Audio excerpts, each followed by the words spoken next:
قرآن مجید پہلا سپارہ سورہ بقرہ کی آیت نمبر 124 میں اللہ کریم نے فرمایا، بڑے بڑے سخت لوگ امتحان لینے والے ہوتے ہیں، اور ان امتحانات سے گزرنے والے لوگ کہتے ہیں کہ یہ جو شخص ہمیں ملا تھا یہ بڑا سخت تھا۔ اس شخص کی تو شان دیکھیں نا، اس کا بھی تو مقام دیکھیں جس کا امتحان خود رب کریم نے لیا، اور فرمایا وَإِذِ ابْتَلَىٰ إِبْرَاهِيمَ رَبُّهُ بِكَلِمَاتٍ فَأَتَمَّهُنَّ، فرمایا آزمایا تمہارے رب نے ابراہیم علیہ السلام کو کچھ باتوں سے، اللہ نے آزمایا، فَأَتَمَّهُنَّ، وہ اپنے رب کی آزمائش پر پورے اترے۔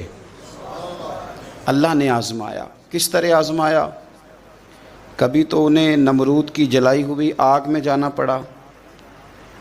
کبھی انہیں بڑے سخت قسم کے مناظروں مباحثوں سے گزرنا پڑا، کبھی اپنی قوم کو سمجھانے کے لیے انہیں بڑے کٹھن اور اہم پیچیدہ سوالات کے جواب دینے پڑے، کبھی انہیں ہجرت کرنی پڑی، کبھی انہیں اپنی بیوی اور اپنے نونہال بیٹے کو وادی غیر ذی زرع میں چھوڑ کے آنا پڑا۔